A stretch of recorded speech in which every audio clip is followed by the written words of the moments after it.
Well, we're finally here. William Hartnell's last story.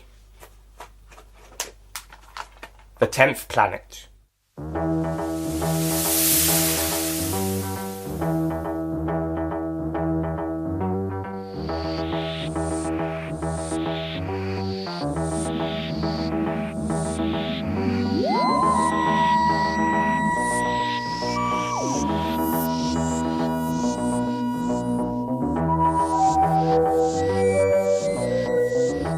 Hello ladies and gentlemen, Nick here, and welcome to my review of Doctor Who, The 10th Planet, the final William Hartnell story and the second story of Season 4, which will continue from stories 3 through to 9 with Patrick Troughton as the Doctor.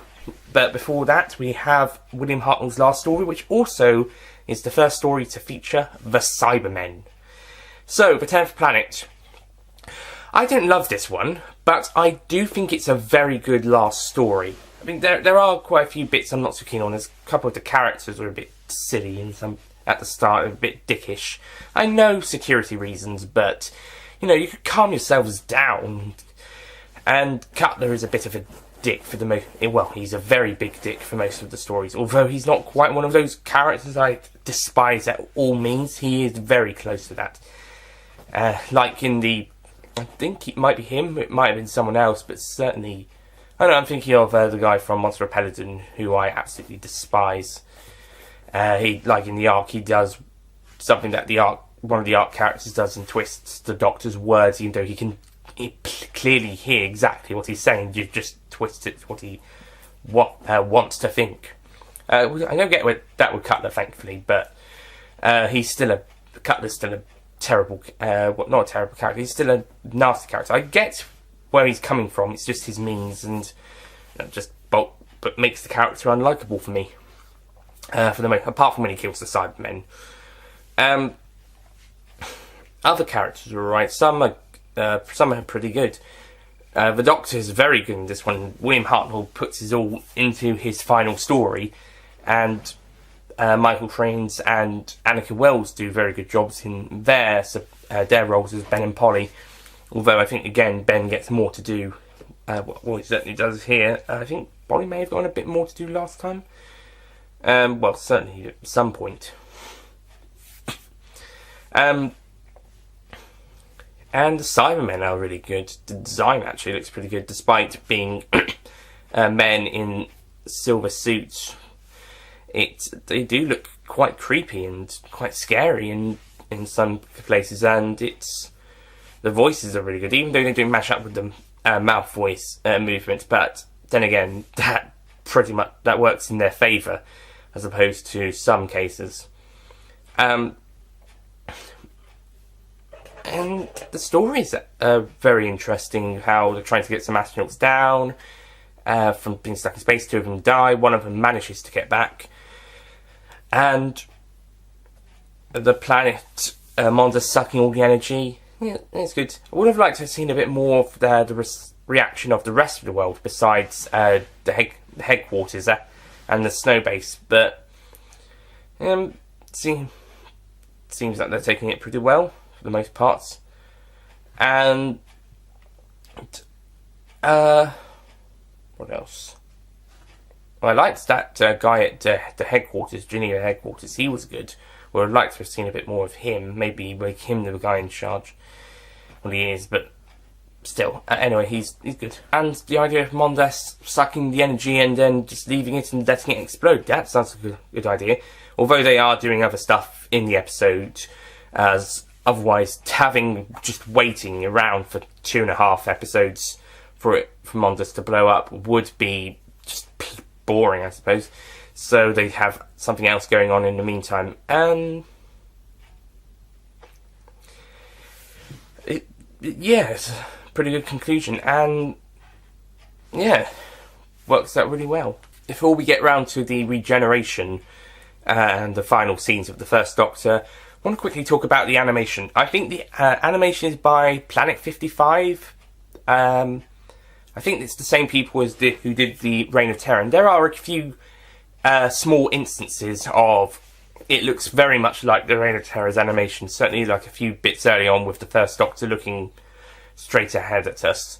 It does look like how he looked in the Reign of Terror. However, for the majority, if not all of the animated episodes, is a massive improvement on the Reign of Terror. The Reign of Terror had bad movement and bad animation. The faces didn't really match the characters and just felt pretty weak in some places, and the audio wasn't very good either. It hadn't been restored very well. But with this one, apart from a few of the William Hartnell faces looking straight at us, looking very still and a bit dodgy at some places, and a couple of dodgy movements, it looks really, really good. I think they've done a great job here. They've done a really great job, and I think they go on to do the moon base as well. And I think I might be wrong, but they certainly do a brilliant job there. So I think since the Reign of Terror, they've upped their game and they've done a mostly beautiful animated episode. So when they come to do the moon base, they do a spectacular job. I might be wrong. They might not have done the moon base. That might have been someone else, but I think they were. Another animation studio definitely did the Ice Warriors. And the BBC themselves did Power of the Daleks, Sharda, and the upcoming The Macro Terror. And another animation studio, Cotswold Hall, did The Invasion. Also did Scream of the Shalka and The Infinite Quest. But definitely definitely Planet 55, Pup, Alpha Sigma, and Big Finish, people who did the Reign of Terror stuff, they've upped it for the 10th Planet one, and they've made it not quite perfect, but very close. I'm not sure if Planet 55 did do the moon base animation, but I think they did, and I think that is an improvement from this one, but certainly this one's been a massive improvement from the Reign of Terror. I think they've managed to step up their game a lot, and therefore they can, when they do the moon base, they've improved even more to have a great final 2 animated episodes, and that will prove that they can do 2 good animated episodes. Might have been helpful that they just did the one here. So yeah, well done to Planet 55. Yeah, I think it's Planet 55. Well done to you guys for this, and also quickly mention the audio restoration. Better than the Reign of Terror. The Reign of Terror's one, it was bad. This one, it's really good, alongside the animation. Really great animation, great sound, as opposed to the Reign of Terror, which was poor animation, poor sound. So, much better job here, guys. Well done, well done. I even think the regeneration is better in animated form. I can at least see Patrick Troughton being, after William Hartnell regenerates into him, I can actually see Patrick Troughton. I do think the BBC version at the start of the Power of the Daleks was even better, but in the live action one, I found it difficult to tell between William Hartnell and Patrick Troughton. There was only a few slight differences, but I think the fact that it was so close up to the face is my issue with the regeneration, is that because it's so close up, you can't really tell that well. Some of the other, I suppose if it's the first time they wanted to create such a mystery, but it's difficult to tell the faces have changed. I mean, we do know that, but it's looking at it, it might be a bit difficult. I think the camera should have been a bit further out, and then we saw the face change. I prefer the positions they have on some of the later Doctors, like with John Pertwee, Tom Baker, even Peter Davison's, Sylvester McCoy. New series is a bit different because they're standing up whilst the rest are lying down or laying down. But certainly quite a few, apart from the second Doctor's, where he seems to be flying in a circle. I don't know whether he's standing or lying down. I don't actually know what's happening there. Apart from the fact he's starting to regenerate. How does he even get back to the TARDIS? Points I'm going to have to bring up in the War Games review. Because he's in the trial room when when they're just before it starts. So anyway,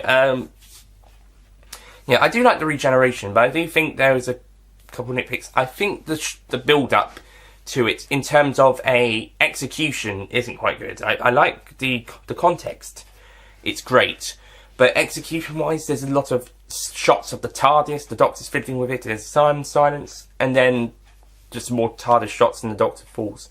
Could have had a shot of the Doctor actually falling onto the ground, and there's even, I think he must have let Ben and Polly in, but it's difficult to tell. I'm not sure. And this is not just the animations version's fault. I think the live action one must have also have done this. Or maybe it actually was executed really well. Besides the fact that it's a bit difficult to see who William Hartnell's regenerated into. Although audiences wouldn't have long to find that out, it would have been the next week.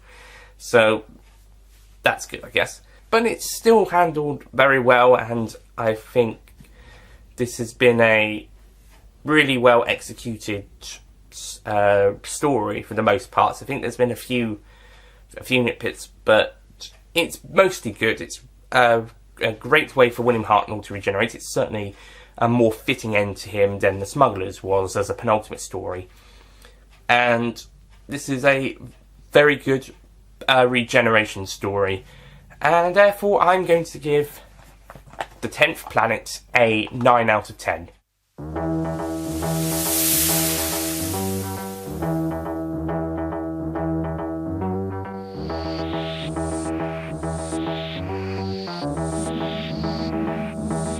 I don't think it's perfect. I have a couple of issues with it, but I do think it's a great story for William Hartnell to go out with. And yeah, he did a great job in it as well. Again, another one of his best performances is in this episode. So that's it. That's the end of the First Doctor William Hartnell era. William Hartnell, give yourselves a round of applause. Well, in heaven. A toast to the First Doctor.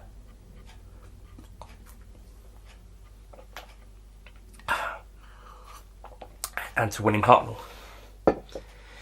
So that's it from the William Hartnell era. Apart from, we're going to do a top 10 William Hartnell First Doctor stories, but they are all with William Hartnell. So a top 10 First Doctor stories. These are just stories of the First Doctor's eras, and same for each Doctor that we do, top 5/10 episodes /moments series.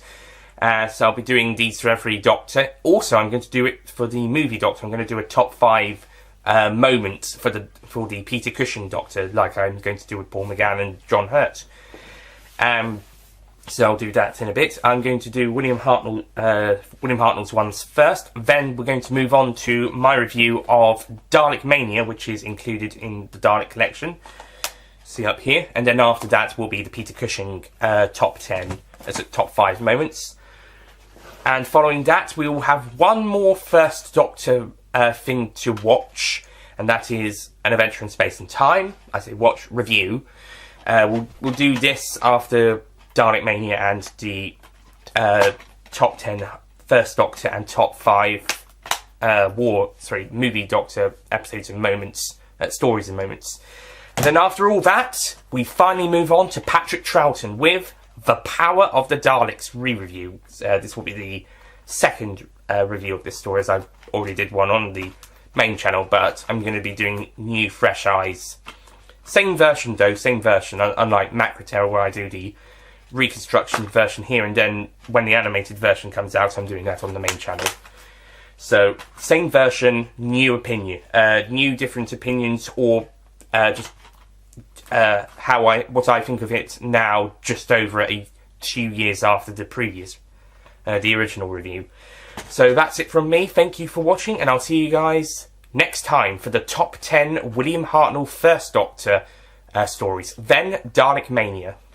I'll see you guys next time. Goodbye.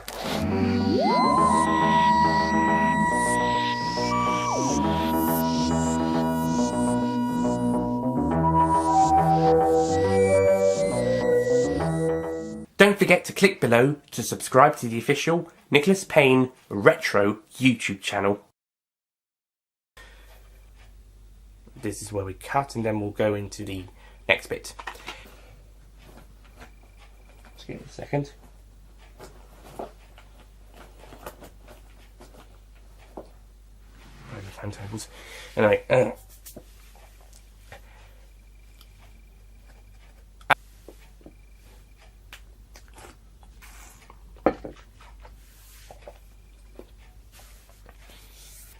so